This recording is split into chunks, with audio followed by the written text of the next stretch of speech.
E aí, tudo bem? Bem-vindo de volta ao Reafogado. Hoje a gente vai continuar na nossa série de partidas instrutivas. Eu joguei mais uma partida de 15 minutos mais 10 segundos no chess.com. Dessa vez a gente estava de pretas, foi contra um jogador de 1058 de rating. Vou até virar o tabuleiro aqui pra gente ver da minha perspectiva. Eu joguei dessa vez uma abertura nova, como a gente vai ver. Eu joguei a siciliana. Tem muita gente aí que pede teoria de aberturas na siciliana, né? Pergunta quando eu vou fazer a série. Eu recebo vários comentários desses, que faz sentido porque a siciliana é uma abertura extremamente popular, né? É a resposta mais popular a E4, inclusive. E só para informar quem tá interessado, a próxima série de aberturas depois que eu terminar a escocesa, que é a que eu tô fazendo agora, vai ser na abertura siciliana. Então eu já decidi aproveitar a oportunidade. Como o oponente abriu com E4 aqui, eu joguei C5. E aqui ele já desviou, né? Não vai dar para ver muito teoria em linhas clássicas na siciliana, porque ele não jogou nem cavalo C3, nem C3, que é a lapin, né? O cavalo F3, que é o lance mais comum. Ele jogou D3 aqui, que é o quarto lance mais comum, perdendo para esses três que eu citei. O primeiro é cavalo F3, que seria jogar dessa forma, é a siciliana aberta. O segundo mais popular seria cavalo C3, que é a siciliana fechada. E o terceiro mais popular seria C3 de peão, que é a siciliana a lapin. Mas ok, o nosso oponente preferiu jogar dessa forma bem pouco convencional, ele jogou com D3. E aqui ele meio que tá dando a mão livre pra gente seguir desenvolvendo com planos normais da siciliana, que vão funcionar tão bem quanto se ele tivesse jogado algo um pouco mais ambicioso, digamos assim. Então eu segui naturalmente com o cavalo C6, e aqui não vai ter problema nenhum pra gente encontrar o equilíbrio ou até uma posição um pouco melhor, porque a grande tentativa do branco de criar problemas e abrir a posição é com essa quebra D4. Existem algumas variantes, como a siciliana fechada, na qual o branco prefere jogar com o cavalo C3 e tentar atrasar um pouco esse plano de D4 por um tempo, mas em geral, na maioria das variantes, D4 é a quebra principal que o branco tem. E se ele tá jogando com D3 aqui e não vai tentar nem preparar isso pro futuro, a gente vai poder jogar e desenvolver sem ter problemas para lidar, né? Aqui ele já me surpreendeu mais uma vez. Depois de cavalo C6 ele jogou H3, que é um lance, assim, não é um lance terrível, mas ao mesmo tempo é uma grande perda de tempo, né? Porque não desenvolve uma peça, não faz nada produtivo para a posição do branco. E aí você vai ver que eu acho que o que ele estava fazendo é jogando um tipo de setup estranho, porque ele não sabia o que fazer. Provavelmente ele nunca viu a siciliana, né?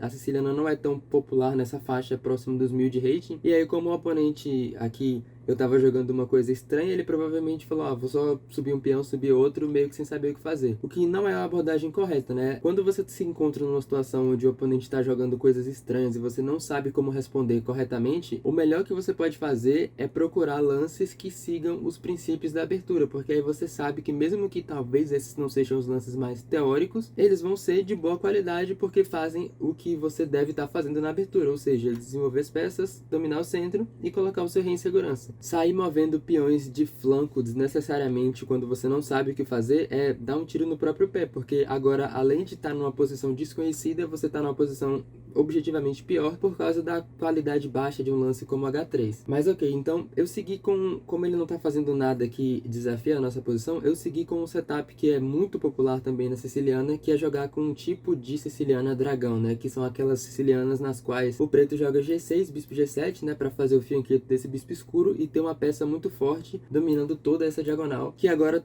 vai estar incontestada, né? Porque ele colocou esses peões em quadrados claros aqui e acaba deixando um vão bastante grande nos quadrados escuros pelo centro. Então foi isso que eu fiz. Eu joguei G6 nessa posição, ele jogou A3 mais uma vez. Não vou repetir o que eu acabei de falar, mas tudo que eu falei sobre a H3 se aplica aqui também. Eu segui desenvolvendo o bispo G7, agora ele finalmente trouxe uma peça pro jogo, jogou cavalo F3 e eu joguei D6 aqui, solidificando esse peão, trazendo esse quadrado um pouco mais sob controle e talvez preparando para desenvolver o bispo ao longo dessa diagonal aqui. Aqui ele seguiu com C3, que é uma tentativa interessante. Talvez agora finalmente ele esteja preparando E4, né? D4 na verdade, só que pelo que deu para ver mais para frente na partida, né, conforme a partida foi se desenvolvendo, esse C3 veio só com o intuito mesmo de impedir que o bispo capturasse em B2 depois que ele desenvolvesse esse bispo aqui, porque a gente vai ver que ele nunca jogou com esse plano de tentar abrir com D4 e aí não criou muitos problemas, como eu tava falando no início. Eu segui desenvolvendo aqui com cavalo F6, uma alternativa aqui seria jogar com E6 nessa posição, também é bom,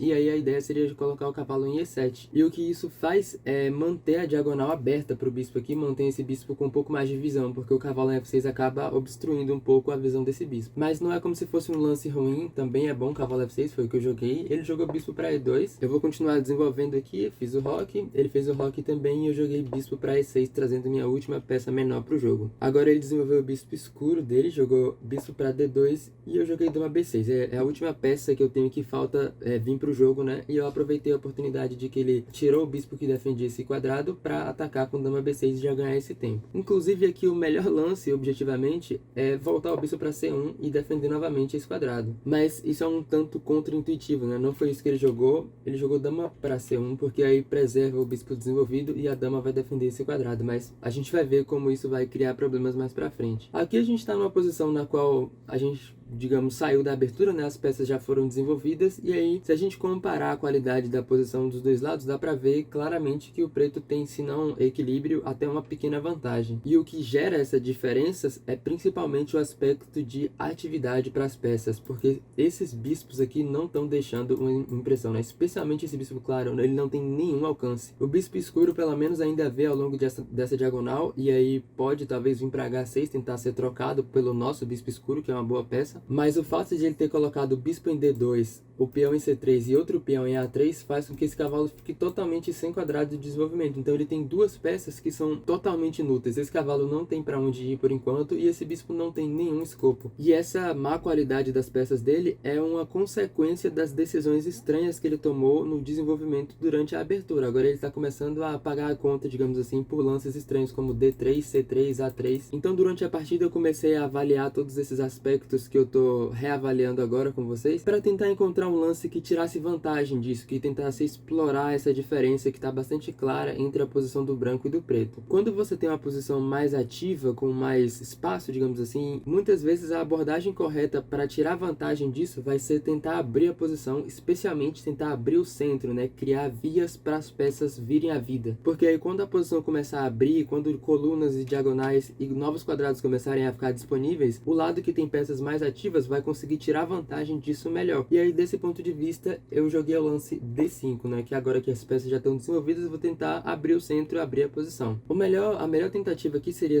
aceitar que é forçado capturar em D5 e depois permitir que o cavalo recapture já abrindo essa diagonal e melhorando essa peça ao mesmo tempo. Mas o nosso oponente escolheu outra abordagem aqui. Depois de D5 ele jogou E5, que é um erro, né? Porque vai perder um peão de um jeito ou de outro. Porque eu vou voltar o cavalo para E7 e esse peão tá atacado 3 vezes. Agora, se ele quiser preservar, ele vai ter que jogar D4, mas esse peão aqui não tem suporte. E aí eu vou poder capturar. Foi isso que aconteceu na partida. Então, como ele vai perder um peão de qualquer jeito nesse sentido, seria melhor ele aceitar que E5 foi um erro e tentar jogar um lance como bispo para H6, que pelo menos devolve um peão, mas cria alguma chance no sentido de trocar uma peça que era um pouco inativa do branco por uma peça nossa um pouco mais ativa. Aqui daria para seguir cavalo por E5, cavalo E5 e aí B4, que é uma tentativa de criar contra-jogo que eu até estava monitorando ao longo da partida, mas acabou que ele nunca jogou isso, mas é bastante interessante. Mas enfim, depois de cavalo D7 ele jogou D4, o que perde um peão, né? Dá para capturar 2 vezes aqui. Agora ele decidiu trocar e depois jogar bispo para C3 atacando a dama. E agora a gente tem um peão a mais, né? Não tem nenhum problema, não tem por que complicar a posição, é só voltar a dama para onde ela estava e agora preservar um novo ataque nesse peão agora que ficou em defesa, né? O bom de manter a dama ao longo dessa diagonal é que ela crava o peão de F e aí não dá a chance do preto jogar F4 e defender o peão dessa forma. Aí aqui,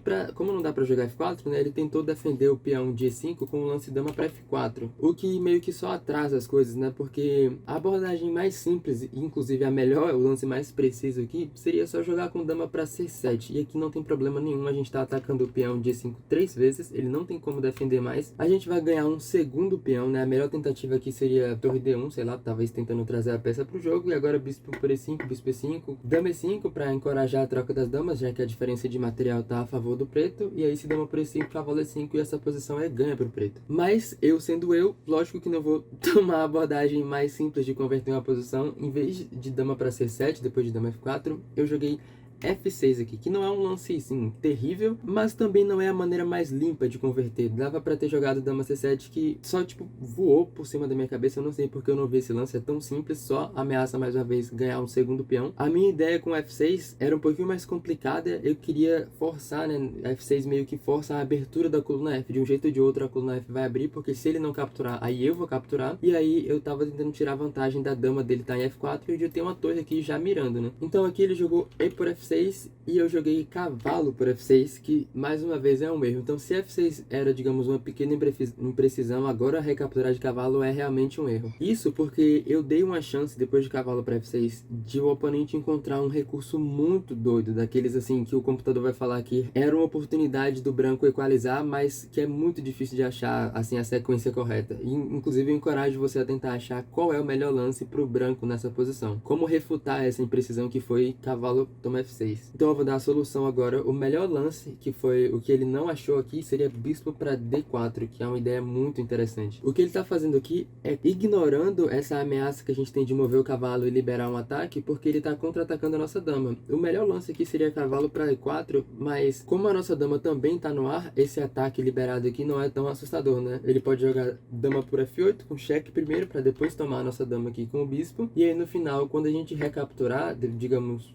torre para D1, dá para tomar esse peão em B2, que estava impossível de defender, e depois de ele atacar o bispo, voltar o bispo para F6. E aqui a gente chega nessa posição onde o preto tem uma qualidade a menos, só que ele tem 6 peões, o branco tem 4, então tem 2 peões para compensar pela qualidade, o que equilibra. E além disso, o preto tem peças mais ativas, o que faz com que pelo menos a avaliação do Stockfish seja um pouquinho a favor do preto nesse sentido. Mas nem tanto assim, né? Se a gente for olhar para como ganha era a posição antes daquele erro de cavalo F6, dá para ver que bispo D4 realmente foi uma chance que o branco tinha, mas que não era muito fácil de achar, né? Inclusive, depois de cavalo para F6, ele jogou dama de volta para C1, com medo, né, dessa ameaça de descoberta aqui. Então o bluff acidental que eu fiz nesse sentido acabou funcionando, porque eu consegui assustar ele com a ameaça de mover o cavalo com descoberta, a voltar a dama, e esse é um erro grave, agora a posição tá totalmente perdida mesmo. Inclusive, mais uma vez, para te perturbar de novo, eu quero que você tente encontrar aqui o lance que ganha, o melhor lance, a melhor conversão aqui para as pretas. Como eu falei, depois de dama para C1, a posição tá completamente perdida, existem alguns lances diferentes que ganham a posição, mas o mais preciso de todos é esse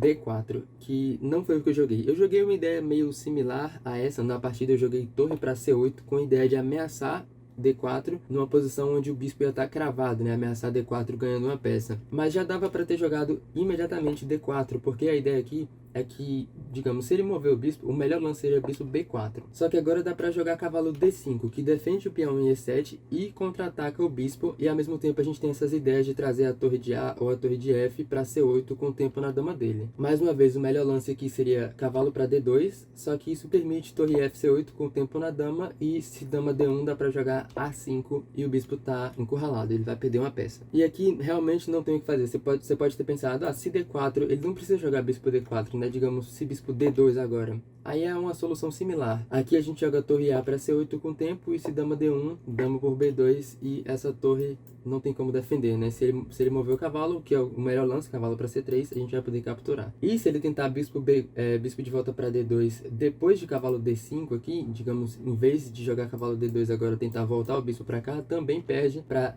D3 com tempo no bispo e com descoberto nesse quadrado de B2, que ameaça também essa forca, né? Então a posição está completamente perdida. Tem muitos desses temas táticos que estão combinando, né? Tem esse descoberto desse bispo, tem a ideia de trazer uma torre para a coluna C aberta, tem a ideia de entrar com o cavalo, de encurralar o bispo. Com tantos temas assim na mesma posição, é impossível para o branco se contorcer para resolver todos eles. E aí, se ele tenta uma coisa, ele falha para outra. Realmente não tem solução aqui. Por isso, D4 é um lance tão forte. Mas, como eu falei, eu joguei torre de A para C8, ameaçando D4, que também é bom, também preserva uma vantagem vitoriosa. Ele jogou dama para D1, com a ideia de sair da cravada, né? Porque agora, se D4, ele vai poder capturar e o bispo não tá mais cravado. E eu joguei cavalo para E4, que eu considero também um lance bastante bom, né? Aqui a gente tá atacando o quadrado de F2 3 vezes, temos ameaças de capturar e de bagunçar completamente a posição, né, porque o rei vai estar totalmente exposto, o cavalo por F2 vai vir com o tempo na dama ainda, então se ele permitir isso vai estar perdido, né. E aqui eu calculei uma linha que, enquanto ele estava pensando, eu não estava considerando a seguinte linha, eu estava considerando bispo por G7, isso não foi o que aconteceu na partida, tá, só pra ficar claro, isso é o que eu estava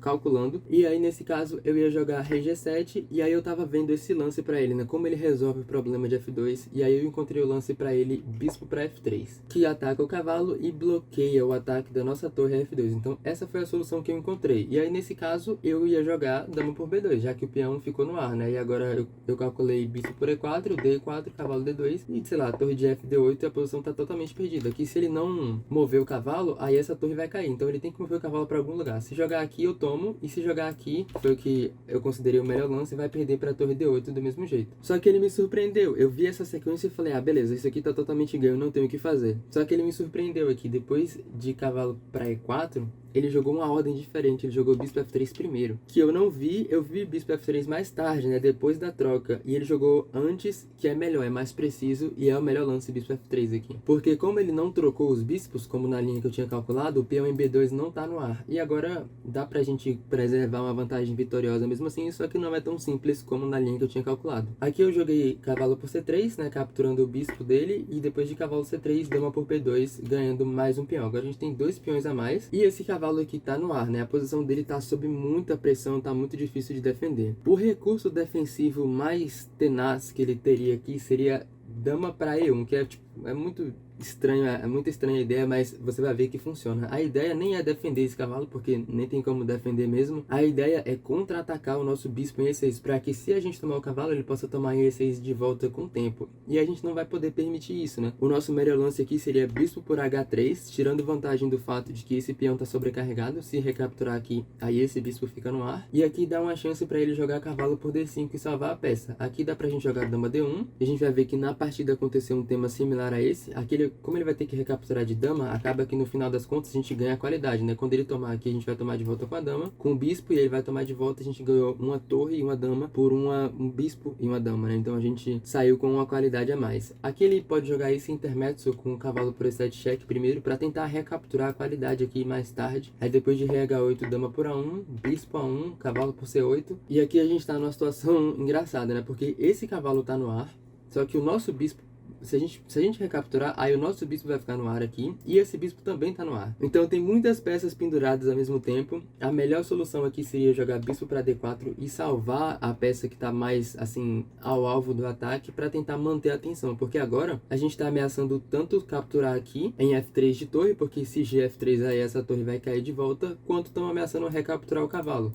E aí por isso o branco também tem que jogar com o tempo, ele tem que jogar a torre para D1, que salva essa ideia, né, de capturar aqui e depois perder a qualidade. E ao mesmo tempo cria um ataque no nosso bispo que está indefeso. Então a melhor continuação aqui seria bispo por F2, para dar a peça de qualquer forma, só que com o tempo, por mais um peão. E depois de rei F2 a gente recapturar com bispo por C8, e a gente chega nessa posição que a gente tem 2 peões a mais no final, que também é ganho. Mas como deu para ver, é uma sequência muito mais difícil de encontrar, né? Por isso que eu disse que dama para E1 aqui, depois de dama por B2, esse recurso dama E1 seria uma defesa bem tenaz. Mas acabou que ele sucumbiu à pressão aqui, depois de dama por B2 ele jogou cavalo para E2, que perde na hora, né? Porque a gente vai conseguir usar o mesmo tema, só que sem todas aquelas complicações. Aqui é só tomar em A1, depois de dama A1, bispo A1, torre A1, a gente tem uma qualidade a mais. E a gente ainda tem aqueles peões extras que a gente tinha coletado ao longo do meio jogo. Aqui eu usei um tema similar àquele que a gente viu nessa linha de defesa que eu mostrei mais cedo. Eu joguei bispo por H3 aqui, tentando tirar vantagem de novo do fato desse peão aqui estar sobrecarregado, mas não funciona tão bem quanto naquela linha, porque dava para ele ter jogado bispo por D5 aqui.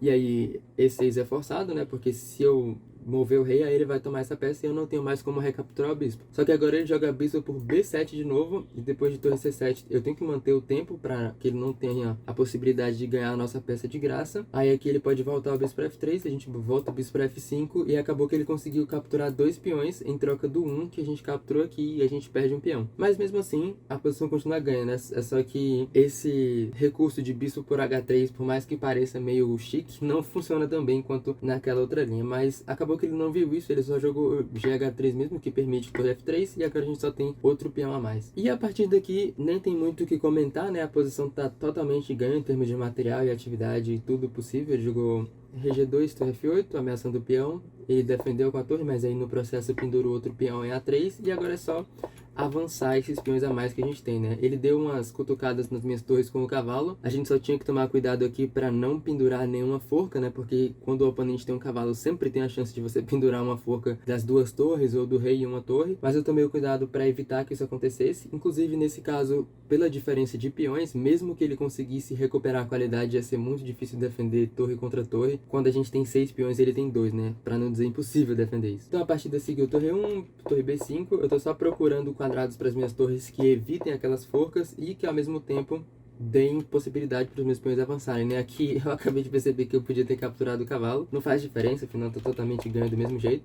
Acabou que no final eu avancei o outro peão. Como ele segurou os dois centrais, eu comecei a avançar o do flanco. Aqui eu joguei torre B2, que é interessante, né? Se ele tomar, dá para avançar e não tem como mais prevenir essa promoção aqui. Ele vai ter que capturar. Foi isso que aconteceu. Aqui ele tentou atacar o peão de B7, eu defendi, preparei inclusive para avançar. Ele atacou a torre, removi, e aqui não tem mais o que fazer. Uma vez que eu controlo esse quadrado, ele acabou permitindo esse cheque que força a troca das torres, e aí não tem nem como ele segurar, mais tentar complicar as coisas. Ele vai ter que capturar aqui, e aí esse final não tem nem o que fazer, né? Se ele chegar perto é só defender e aí avançar. Então depois de torre para C3 cheque, ele resignou a partida. Foi uma partida muito legal. Eu achei muitos aspectos, especialmente no meu jogo, bastante educativos, então espero que vocês tenham retirado também valor dessa partida. Se ficou, como sempre, alguma dúvida sobre os lances, se você tem algum feedback sobre esse vídeo, sobre o canal, sobre o formato, deixa aí nos comentários, eu gosto muito de ler isso. Eu espero que você tenha gostado e até o próximo vídeo.